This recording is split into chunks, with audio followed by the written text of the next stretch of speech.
So right, let's have a look at matters to do with education, where the Teacher Service Commission is set to lose substantive powers on deployment, transferring and promotion of teachers. The commission will further lose its control over school heads and principals if the Presidential Working Party on Education reforms proposals are adopted. The task force has moved to trim the powers of the teacher's employer by directing that it consults the Ministry of Education before making any major decision around the teacher management. Shadrach Miti with the details.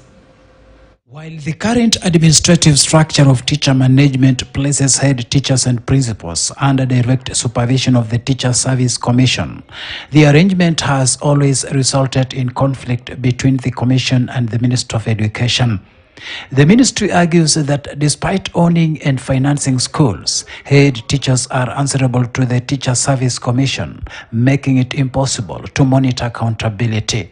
According to the draft report by the Presidential Working Party on Education Reforms, the irony lies in the fact that despite the TSC lacking mandate to supervise financial management in schools, head teachers are required to answer to it. The report says in a case of mismanagement of funds or resources by a head teacher or principal, the Minister of Education cannot hold them to account.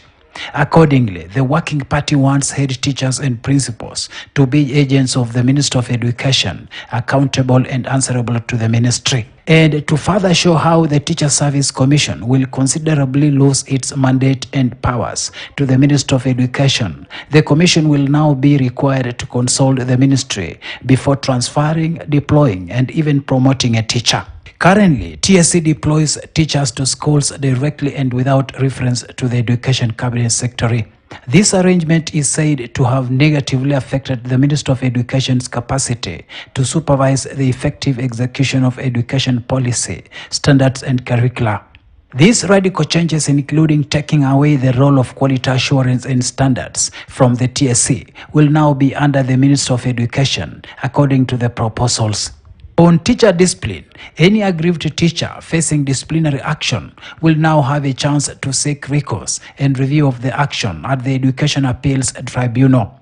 This marks a major shift from the current arrangement where TSC handles the appeals through an ad hoc committee of the Commission known as the Teacher Service Review Committee, which considers the appeals arising from the disciplinary committee. The Ministry of Education will further establish Kenya School of Teacher Education Management as a corporate body to coordinate and regulate all in-service programs for continuous professional development for teachers. This function is currently the preserve of the TSC. In essence, the recommendations will leave TSC to only carry out the function of human resource management, only limited to teacher employment and welfare. Shadrach Miti, KTN News. And that report by my colleague Shadrach Miti takes us to another commercial break here on Weekend Prime. So far, you're up to date with what is making the headlines, but I still have a lot lined up for you, so don't go away. Keep it KTN News.